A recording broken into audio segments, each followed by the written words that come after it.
This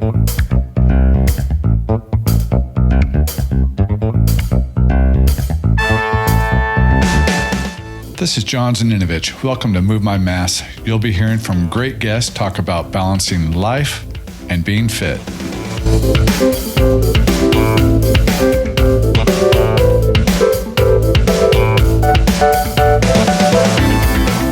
Welcome to Move My Mass, Eugene. You just came off of a marathon at Mt Lemmon in Arizona. Yeah. If that's right. You ran a 3:11.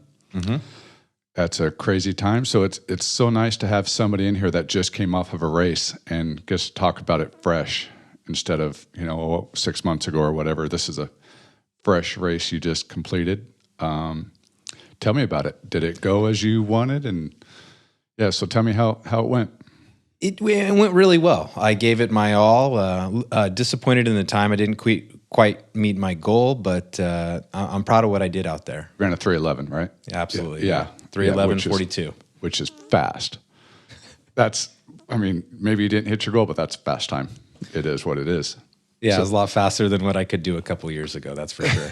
Yeah. So tell me about the race. What was good about it for you and what was not? Because you say you didn't hit your goal time. So, it was an absolutely beautiful setting on Mt Lemmon, just right outside of Tucson. It was a downhill race.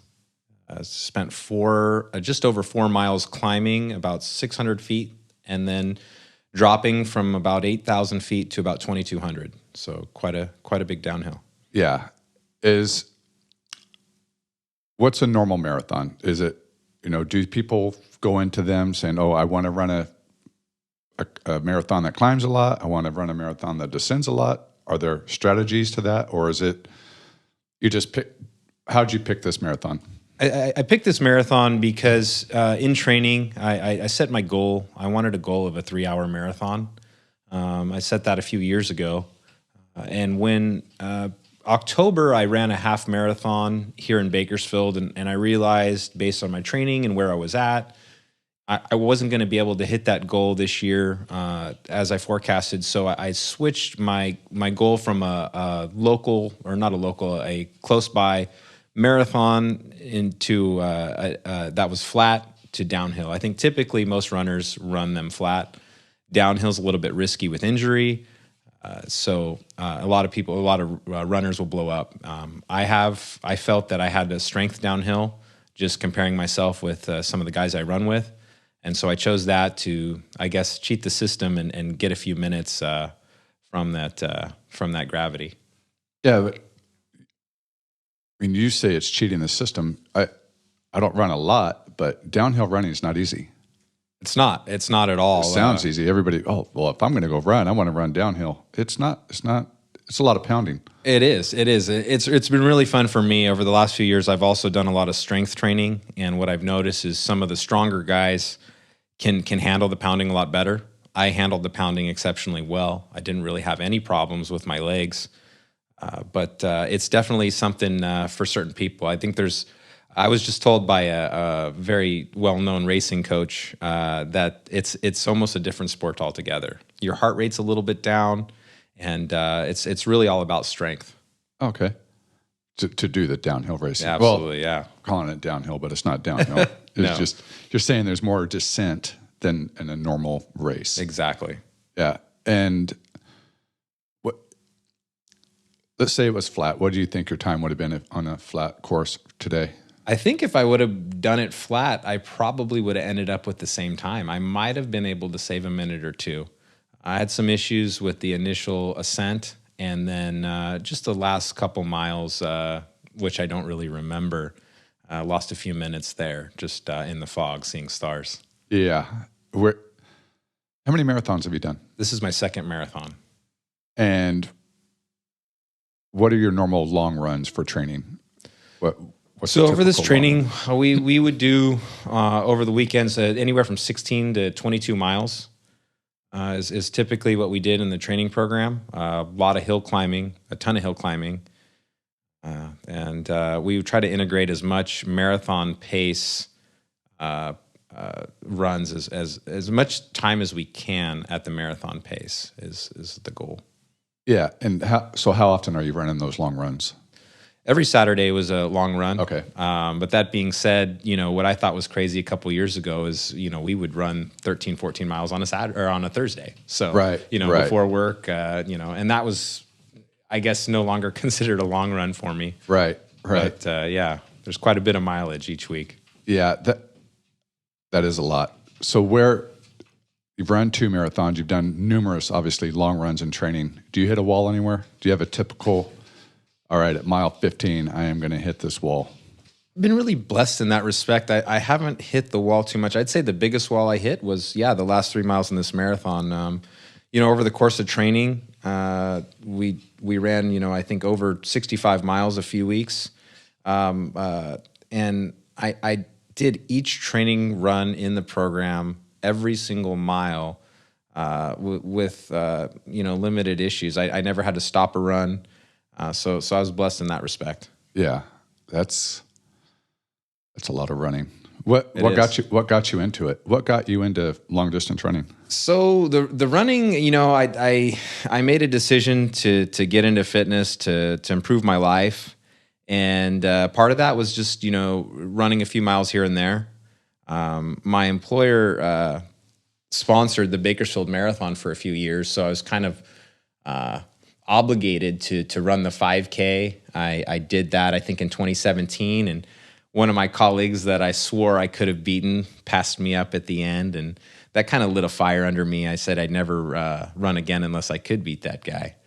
And over the course of the next year, I got in pretty good shape. I wasn't a runner, and I decided to do the half marathon. And when I completed the half marathon, I noticed my neighbor a little bit ahead of me, and I went up to congratulate him, and he introduced me to all his friends, and they had a little running group. It was actually a group of teachers, really fun, positive group of men and women, and they started inviting me on the runs, and it was a really great social experience, and we were getting fit, and I was getting faster.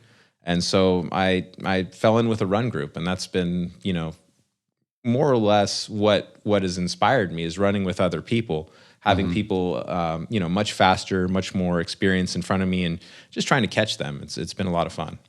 Yeah. So do you do most of your training with the group, or do you almost all of it? Almost all your training with the group. It's very lonely running alone. Running by yourself is it's a lonely world out there. So it's been a lot of fun, a lot of great conversation, great friendships, and we hold each other accountable. So that's nice.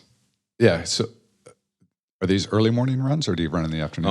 Always early morning. I think at our, I'm in my mid-30s. I feel like some of the younger guys, they'll run later, but everyone that's serious about running at this age or older, it seems like 5 a.m. is the time.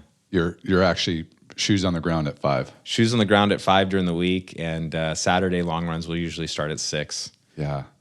Sometimes if it's a holiday, we'll push it back a little bit, but yeah, early morning. We want to be back before the day starts. So how do you incorporate resistance training, or do you just run now, or no? What's your training splits? During the training, and this will probably adjust as I go on, but I wanted to be strong, and with all these miles, I didn't want to lose too much weight at this point. So I was doing 4 days of strength training, weightlifting, and anywhere from 4 to 6 runs a week. Wow. Yeah. That's so and during that time, all your runs were still early, and then weight train in the evenings, or afternoons? Typically I would do, if I wasn't running, I would weight train in the morning. Sometimes I would integrate a short run, then weight training. Sometimes weight training, then a short run. Or if it consumed too much time, the strength training usually is not more than 45 minutes or an hour. So I'll do that, knock that out in the afternoon. Yeah, because I'm asking these questions because of what you do for a living. You're extremely busy, especially during the season. Long hours. So it's always, I'm always interested to see how somebody incorporates it all, because, a lot of listeners are, they're out there wondering, hey, I want to do this. And, it's just always inspirational to hear somebody else long hours. I mean, what are your hours during the season that you work? So I'm blessed in the sense when I work for a farming company. So during the season, typically I'll pull back on the mileage, but I'm in at work, between 6 and 7 a.m. and sometimes working pretty late. So I've got to get up real early to get those miles. If I work too late, then there's probably no strength training that evening. Right. You just balance it out every day. Figure out, you just have to know psychologically, I can't be at a strict schedule with myself. I know that this day is going to be long, so the weight training is going to have to wait another day, and exactly. Or one or the other is going to have to take a back seat, depending on, if I have a race coming up, it's the strength training, and if not, then it's the running. Right. How do you approach nutrition on an everyday basis? Everyday basis. So I started out with nutrition by tracking macros strictly, and I did a lot of meal prep, still do. And so I learned a lot with tracking my macros. And so that's extremely time consuming and hard to do. So over the last year or so, I've really focused on protein intake and trying to maintain a certain level of protein. And then based on how my weight is or how I feel or what's going on the next day, how much carbs and fats I want to intake. I'm glad you mentioned that, because I'm tracking my macros a little more now. Not because it is time consuming. Oh yeah, and for me, it's time consuming at first. Now, if you're always going to track them, like really track them, it is time consuming.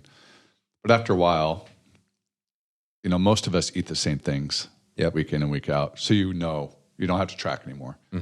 At least, and you're getting close. Like, okay, I want to hit close to 220 grams of protein a day. It's not real easy to get that in. No. Well, it's easy to get it in, but all right, but let's keep the calories down too.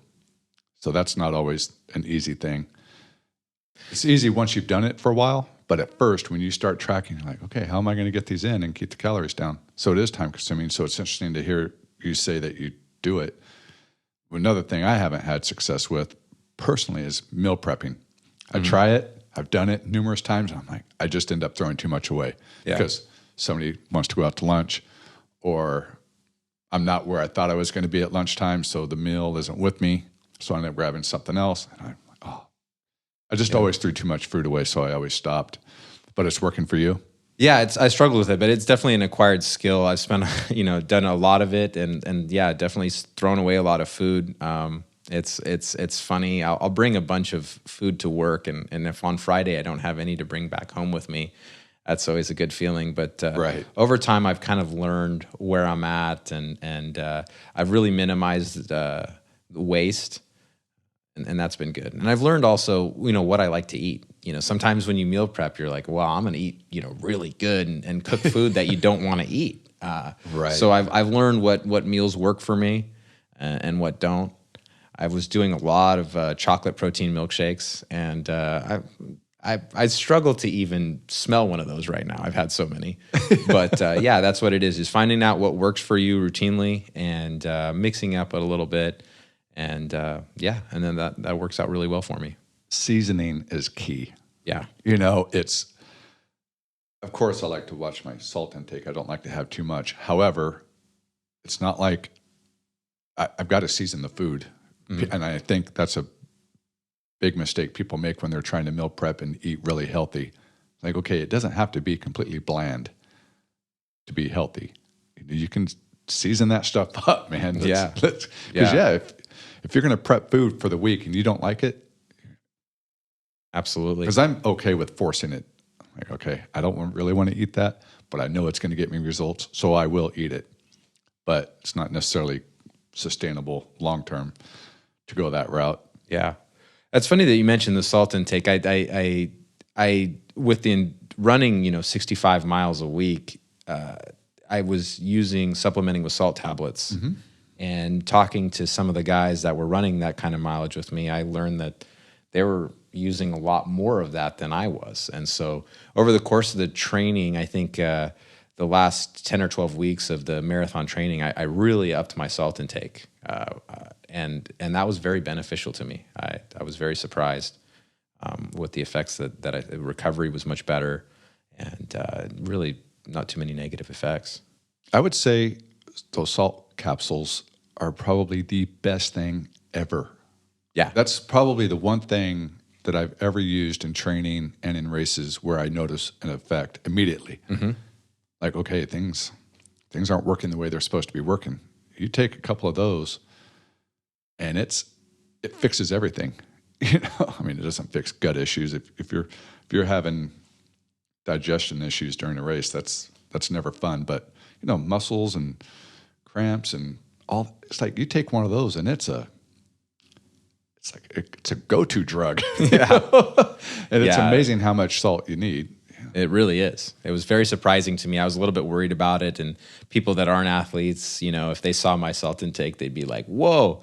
But salt's different for everybody. Yes. And when I did my research, there's a lot of people that encourage you to do to test. They take your sweat and analyze how much sweat you have, or how much salt's in your sweat. And you know, I noticed that when I sweat, there'll be a lot more salt residue than, you know, maybe a competitor. I think after that race at Mt Lemmon, it was funny. I had a bunch of dried salt on my forehead, and I took some pictures, and I looked at my wife. I said, you know, that must have looked terrible. She said, oh, it didn't look like that until it dried up. Right.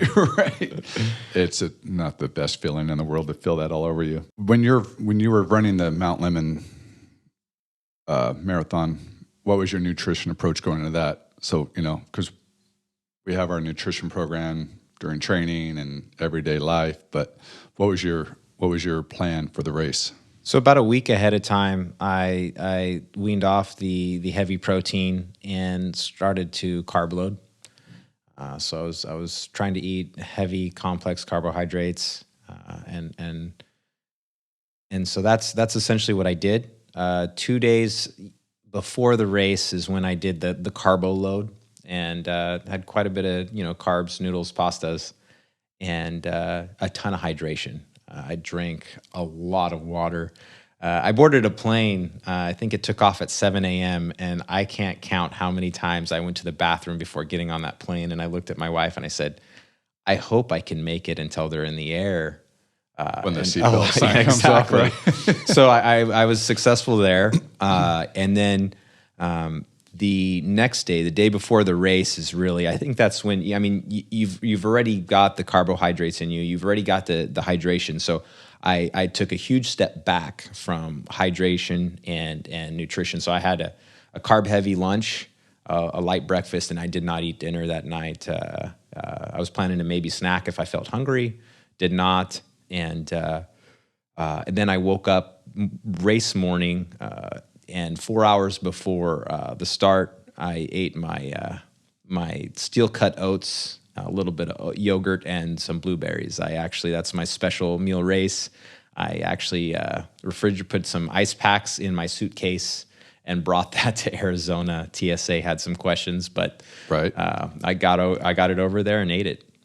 And then just before race, I took a goo and a few during the race. Yeah, because what you eat right before a race is so important, not just for the nutritional value, but staying consistent, knowing what everybody's body is different. So, you know, some people can eat dairy before a race, some people can't, but that is not a time to experiment. Yeah. They stick with what you know works and don't mess around during that time. Exactly. It was really important, whether it was nutrition or how you felt in the run or what you did. I wanted to be there before. So I've been there before. We've did so many rehearsals on the long runs where I'd get up 4 hours before the run, eat my oats, do my stretches, relax. So, you know, essentially when we started the race, I'd been there before. It's key. That is absolutely so key. One time during a race, I just was in the mood to eat something different, and I did, and it wrecked my race. Mm-hmm. And I learned my lesson the hard way. It's like, all right, not doing that move again. Yeah, even though you read about it and you know, because I'm lucky, I can eat pretty much anything. My body's fine. It's different though to eat whatever you want and then go put your body under that stress where it's trying to burn calories, and sometimes your body just says, no, that's not going to work today. And when it goes wrong, it goes really wrong.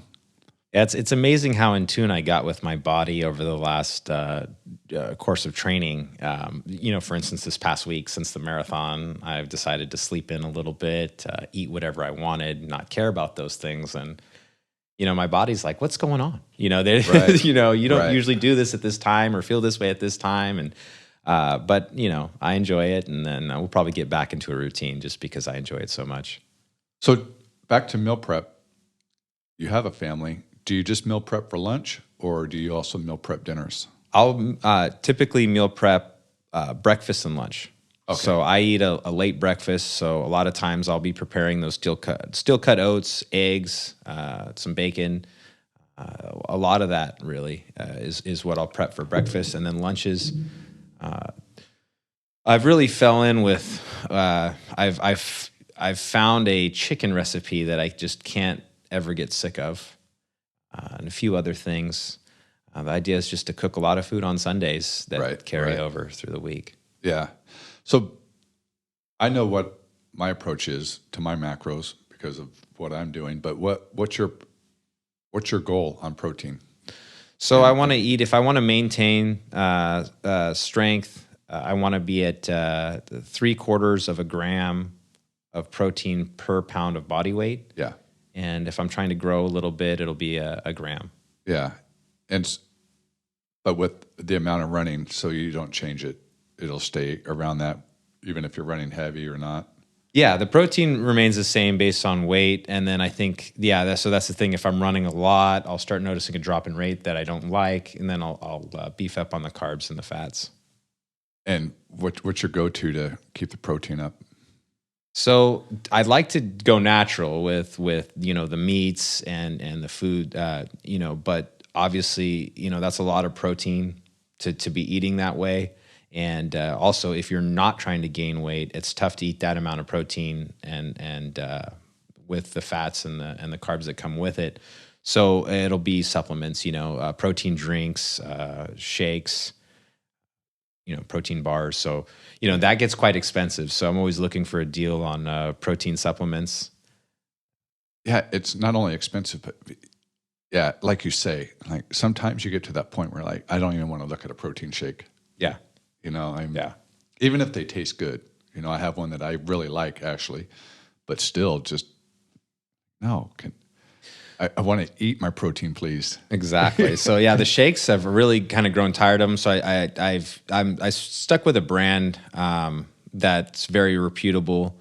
And then when I get sick of those, I've been using Isopure, which is a ready-made drink, and it's got different flavors. Some of them are better than others, but that seemed to be tolerable. Yeah, so speaking of eating and the business you're in, we haven't really talked about it that much, but you run a cold storage facility for a grape operation, and you also buy their packaging, which means you have vendors coming by selling you, hey, let's go to lunch. How do you balance it all out? How do you you've got your meal prep in there, your chicken and broccoli or whatever your meal is. Yeah. And then so and so comes by and says, hey, let's go grab lunch. During the season, it's real easy. I just don't have time for that. So, and that's, it's kind of nice with the meal prep during the season because I really don't have time for anything but what I brought to work, So that works out pretty well. In the off season, there's definitely, that temptation, and I'll go out to lunch with those guys and eat some of those things, and it's not a problem. The one great thing about running serious mileage is you can eat whatever you want. That is true. That is true. It's I was told years ago, if you want to train like a monster, you got to eat like one. Right. And that's really resonated with me. And it is key. Right now, I'm not training for anything. I'm just trying to stay in shape, lose some body fat. But it's definitely not about starving yourself at all. It's the opposite, Yeah, I went to In-N-Out after a long run, and I got myself, it was a few weeks back before the race, and I got myself a 4x4, and then I got food for, there was a few kids at the house, and my kids, and my wife, and a few friends, and so I don't know, I got 5 or 6 burgers, a bunch of fries, and the guy at the taking my order said, "Are you eating this in the car or taking it to go?" And he says, "You're not eating this in the car. You couldn't eat all this." And I looked at him and I said, "Watch me." Right, yeah, you could take it down. Yeah. But yeah. So how does your family handle, your long miles and? So that's been, that's definitely something that I have to consider. During the training regimen, the only way that this would have worked is without, the only way it could work is with a wonderfully supportive wife. My kids are young, so they definitely need assistance. And, and so, she understood how important this goal was for me. And so the course of that, 16-week training program, she really, helped out and took care. She, at some point, she was almost on her own. My kids and myself were all morning people. My wife is not. So unfortunately, during that period, she was getting woken up at 5:30 a.m. with, a 4 and a 6-year-old that wanted to play. Yeah. And, it was tough for her. And I really wouldn't have been able to do it without that. Right. Yeah, 65 miles a week. That's a lot of hours. It is. Out. Yeah. And the goal is obviously to be back before the day starts. So, on the weekday runs, I would try to be back in enough time to help get the kids dressed and ready for school, sometimes take them to school. And then the Saturdays, was a little bit tougher. We started a little bit later. I'd come back a little bit later. And then I'd come home wrecked and need to, roll and stretch and recover. And so I knew on Sunday that was my day. Whatever we had to do to let my wife sleep in. So if I had to take him out to get donuts or whatever I had to do, let's let mom rest. Yeah, and I got the question posed to me, like, why did you choose to do your long races when you had a young family and working long hours? And it's definitely not the answer for everybody, but it's like when you're just naturally there in your life, it's like it just comes. You seem to have young kids when you're at the age where it works to go do that kind of endurance training. And you can do it anytime. You can do it when you're, I'm 50 and I can go do it now. It's not the same as doing it when you're 30 or 35. It's just a lot easier than it is now for me. Yeah, from a time perspective, it's definitely difficult now. But, a few years ago, when I'm in my early 30s and I'm in terrible shape and I'm looking at these babies that, are going to grow into energetic young kids, I wanted to be there for them. So I think this is the perfect time because as I calm down after training, I reach my goals and find this balance between life and fitness and the family. I'm going to be there for them to coach their sports and not be winded and be able to outrun them and do those things. I'm really looking forward to kind of finding that balance in the next few years as my kids start to engage in sports and be a better father for them. Yeah. And there's so many ways to do that. Yeah. To find that balance, and which, it's funny because that's what Move My Mass is all about. Yeah. Now I'm at that point where I'm wanting to find that balance. Yeah, I want to do endurance stuff, but I want to still go out with my friends too. Because there was a time when I was doing it all, I was just saying no to everything. Yeah. And back when we were running our company, I was the same. I was buying the packaging for the company, so I had vendors wanting to take me out. They just knew not to even ask because I did all my training at lunchtime. Well, morning and lunch, never in the evening. And that's not balanced. That's just, now I want to have a little bit of both. Hey, Yeah. You know what? Yeah, I'm going to go to lunch with you and I'll figure out another time to work out, or maybe I won't work out today. I'm still going to get plenty of workouts in this week. Like at one point it was just never miss. Like I can't miss a workout. Cannot miss. If I missed a workout that day, I felt like a failure. Yeah. Where I let that go. I'm like, you know what? It's going to be good. I think it's important, from dealing with vendors that, want to take you out wine and dine is, I'm happy to have a great relationship with those guys. But the best way to promote that great relationship is, we be loyal to each other. You provide me with good service and I'll provide you with loyalty. And that's the best way, the dinners and and golfing, that's great. But I'd trade all of that for great customer service and being able to trust you. For sure. It's really important. For sure. What's next on your plate? What's your next goal? So my goal was 3 hours. I missed that by a little bit, so that's going to remain my goal. I'm gonna get a 3 hour marathon. And you for sure will. Yeah. No, I'm very confident that I will. I'm in great shape. I've made huge strides in the last 16 weeks, and there's a few more things I can do to get that.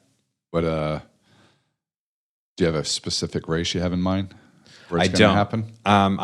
I'm starting to frame it out right now, and I'm going to have basically a year-long plan.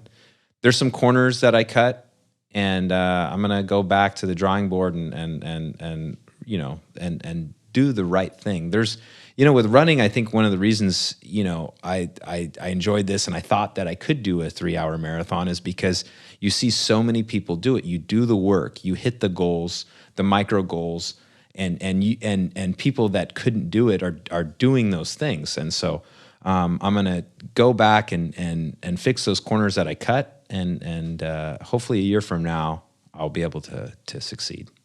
Mind sharing those corners? So some of the corners I cut was I thought using my strength and the advantage of a downhill would work, but the corners that I cut were I never got the 5K time. So if you look at a 3 hour marathoner, they're going to do a 5K in about 18 and a half minutes. Okay. I never did that.